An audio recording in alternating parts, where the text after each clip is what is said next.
Senator مشتاق احمد خان صاحب، یہ آپ نے پہلے بھی اس پہ بات کی ہے، لیکن کیا حکومت پاکستان جو ہے وہ ملکی اور بین الاقوامی قوانین کے تحت یہ نقطہ ریز کر سکتی ہے کہ عافیہ صدیقی صاحبہ نے جرم تو کوئی نہیں کیا، لیکن اس کے باوجود انہوں نے عمر قید کے برابر تو سزا کاٹ لی ہے، تو پھر جو 86 سال کی قید ہے اس کا کیا جواب ہے؟ دیکھیں، ایک تو یہ ہے کہ عمر قید کی سزا کاٹ لی ہے، دوسرا کلائیو اسمتھ کا آپ نے دکھایا. کلائیو اسمتھ نے مجھے بتایا کہ میں نے 87 قیدیوں کو گوانٹانامو سے رہا کیا ہے. ان 87 قیدیوں پر مجموعی جو تشدد ہوا ہے اس سے زیادہ تشدد ایک عافیہ کے اوپر ہوا ہے. اچھا، صرف عمر قید نہیں ہے، اتنی بدترین وائلنس سے بھی وہ گزری ہے، تو وہ بالکل آسانی سے آ سکتی ہے. میں نے تو واشنگٹن میں یہ بات کی کہ ڈاکٹر عافیہ کی رہائی کی چابی واشنگٹن میں نہیں، اسلام آباد میں اور حکومت کی ایوانوں میں پڑی ہے.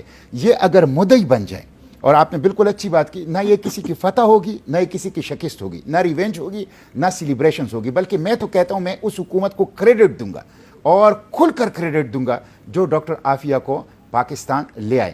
تو یہ اگر مدعی بن جائیں تو سالوں، مہینوں اور ہفتوں میں نہیں، دنوں میں ڈاکٹر عافیہ آ سکتی ہے. دنوں میں میں نے آپ کو 4 لیگل پولیٹیکل آپشن بتا دیے، بالکل آسانی سے آ سکتی ہے. اس کے لیے شرط یہ ہے کہ یہ مدعی بن جائیں، ریاست پاکستان ڈاکٹر عافیہ کی وکیل بن جائیں. دیکھیں نا کیسا کیس ہے، یعنی ان کی ایبڈکشن، ان کی 5 سال ڈارک سیل باگرام میں، اس کا کوئی تذکرہ نہیں ہے. کس جرم میں ان کو گرفتار کر کے غزنی میں انویسٹیگیشن کیا گیا تھا اس کا کوئی تذکرہ نہیں. دوران انویسٹیگیشن جو واقعہ ہوا ہے اس پہ 86 سال کے. تو اس کے اندر بہت ہی کمزوری ہے اس مقدمے کے اندر. حکومت اگر مدعی بن جائے، وکیل بن جائے، دنوں میں ڈاکٹر عافیہ پاکستان آ سکتے. اچھا، اب اس میں ایک اور بھی بڑا ٹیکنیکل نقطہ ہے. آمنہ مسعود جنجوہ صاحبہ، کچھ عرصہ پہلے ایک بہت بڑے امریکی اخبار نے مجھے یہ کہا کہ جی آپ انفورسڈ ڈس اپیرنسز پہ بہت بات کرتے ہیں، جبری گمشدگیوں پہ، تو یہ بتائیں کہ یہ جو عافیہ صدیقی کا معاملہ ہے، کیا یہ جبری گمشدگی نہیں تھی؟ میں نے کہا ہاں تھی. تو انہوں نے کہا اس پہ آپ بلیم کرتے ہیں امریکہ کو، تو آپ پہلے اپنی حکومت سے کیوں نہیں بات کرتے کہ پہلے وہ پاکستان میں جبری گمشدگیاں بند کرے، تو پھر آپ عافیہ صدیقی کے لیے بھی انصاف لے لیں. تو یہ اب ایک سیاسی نہیں بلکہ ایک بطور ایک صحافی ایک اخلاقی معاملہ آ گیا ہے کہ میں اور مشتاق احمد خان صاحب ہم امریکہ سے مطالبہ کر رہے ہیں کہ بھئی آپ عافیہ صدیقی صاحبہ کو رہا کر دیں، لیکن اور مشتاق صاحب کہہ رہے ہیں کہ حکومت پاکستان اس کی مدعی بنے، لیکن ریاست پاکستان تو خود اپنے شہریوں کو گمشدہ کرتی ہے خود، اور آپ اس کے خلاف جدوجہد کر رہی ہیں.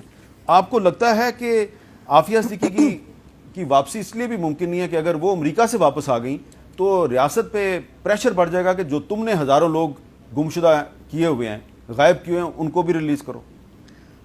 نہیں، میرا نہیں خیال کہ اس وجہ سے یہ رکاوٹ ہے، بلکہ وہی مشتاق صاحب کی بات درست ہے کہ کبھی بھی کسی بھی دور میں جو پاکستان کی ایمبیسی ہے یو ایس میں، ان کا بھی ایمبیسیز کا بھی یہی کام ہوتا ہے کہ جو وہاں پہ پاکستانی شہری ہیں، ڈسٹریس میں ہیں، تو ان کے لیے کی نمائندگی کریں اور ان کو مطلب ریلیف پہنچائیں. کسی ایمبیسیڈر نے کوئی رول پلے نہیں کیا، کسی فورن منسٹر نے رول پلے نہیں کیا. شاہ محمود قریشی صاحب سے میں خود ملنے گئی تھی اور ہم لوگوں نے انہیں کہا تھا اپنے ڈیفینس آف ہیومن رائٹس کے پلیٹ فارم سے کہ آپ کے لیے کوئی اس کے لیے ایفرٹ کریں، اور ان کا اسی وقت 2 ٹوک جواب تھا کہ اس کے لیے ہم کچھ نہیں. اور آپ کو یاد ہے عمران خان صاحب کی ڈونلڈ ٹرمپ کے ساتھ میٹنگ ہوئی تھی، اس میں ایسی کوئی بات نہیں ہوئی. تو اب بلاول صاحب جو ہیں، میں سمجھتی ہوں وہ بہت مطلب انیشیٹیوز لیتے ہیں، ینگ لیڈرشپ ہے اور ایسے وہ کر رہے ہیں، بہت مطلب جس طرح کریج کے کام کر رہے ہیں. تو یہ بھی کریج کا کام وہ کر ڈالیں کہ وہ کمپلیننٹ بنے اس کیس کے. بلاول بھٹو حال ہی میں ایک ان کا ہیومن رائٹس سیل بھی لانچ ہوا ہے، تو کیوں نہ سب سے پہلے ایک لڑکی کے لیے آواز اٹھائیں، ایک پاکستانی شہری عورت جو کہ دنیا کی سب سے مظلوم عورت ہے. اور مسنگ پرسنز کی فیملیز جو ہے نا، جتنی بھی وہ ان کے اوپر ظلم ہوا ہے، ان کی طرف سے میں آپ کو یہ یقین دلاتی ہوں کہ جتنا ان کے اوپر ظلم ہوا ہے اور وہ ابھی سفر کر رہی ہیں، اٹس اے کنٹینیوس کرائم، پھر بھی وہ کہتی ہیں کہ ہم عافیہ کے لیے ہم پہلے دعا کرتے ہیں، عافیہ کے لیے ہم چاہتے ہیں حکومت پہلے قدم اٹھائے. کبھی بھی کوئی پاکستان سے یہ نہیں کہے گا کہ عافیہ اگر آ گئی ہے تو مطلب آئی ڈونٹ تھنک سو کہ کوئی بھی سول سوسائٹی میں سے بھی یہ نہیں کہے گا کہ آپ نے اپنے تو غائب کیے میں اور عافیہ کو آپ لے آئے ہیں. لیکن سول سوسائٹی میں کچھ لوگ ایسے ہیں، مگر یہ کہ یہ جسٹیفائیڈ نہیں ہے. بالکل، سول سوسائٹی میں کچھ لوگ ایسے ہیں جو باقی انفورس ڈسپیرنسز پہ بات کرتے ہیں, ہیومن رائٹس وائلیشنز پہ بات کرتے ہیں, عافیہ کے معاملے پہ ان کو کچھ پرابلم ہے یا ان کی شاید کچھ مس انڈرسٹینڈنگ ہے. فوزیہ صدیقی صاحبہ, آخر میں یہ بتائیں کہ کیا اب آپ مستقبل میں آپ کی کیا حکمت عملی ہوگی؟ کیا آپ دوبارہ بھی عافیہ صدیقی صاحبہ کو امریکہ ملنے جائیں گی؟ دیکھیں میرا مقصد کبھی بھی مل کے جا کے اور اس کو یوں چھوڑ کے واپس آنا نہیں تھا.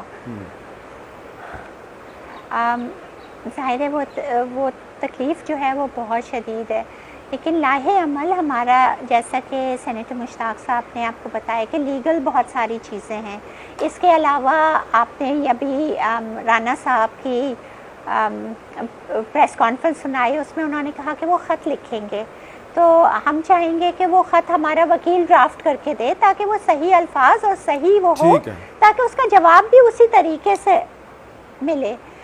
اور تیسرا جو ہے, ظاہر ہے جب تک یہاں سے یہ چیزیں نہیں ہو رہی میں اس کو اب چھوڑ نہیں سکتی, مجھے بار بار ملنا ہوگا. جیسے میں ابھی گئی تو مجھے پتا چلا کہ اس کو پیسے نہیں مل رہے تھے, ایک دروازہ تو کھولا کہ اس کے پیسوں کا اکاؤنٹ کھلا اور وہ ہوا. اسی طرح اس کا وہ جو بیچ میں شیشہ ڈالا ہوا ہے جو نان کانٹیکٹ وہ ہے, اس کو ختم کرانا ہے. اور بار بار اس کو جب ملوں گی تو ظاہر ہے اس کی بھی ایک ہمت بنے گی اور کوآپریشن ہوگی مزید لیگل ایکشنز میں, تو دونوں چیزیں ساتھ چلیں گی. اس کے مین وائل جب تک عافیہ کی واپسی کا ہو رہا ہے, مین وائل اس کی لیونگ کنڈیشنز تو بہتر کرنی ہے. بہت بہت شکریہ ڈاکٹر فوزیہ صدیقی صاحبہ, جناب مشتاق احمد خان صاحب, آمنہ مسعود جنجوہ صاحبہ, اور آپ سب دعا کریں کہ ہم دعا بھی کریں اور حکومت پاکستان جو ہے وہ کچھ عملی اقدامات بھی کرے کہ 20 سال سے عافیہ صدیقی انلیگل ڈیٹینشن, غیر قانونی نظر بندی, اور 15 سال سے ایک امریکی جیل میں پڑی ہوئی ہیں. اللہ تعالیٰ ان کی رہائی, ان کی آزادی کے اسباب پیدا کرے.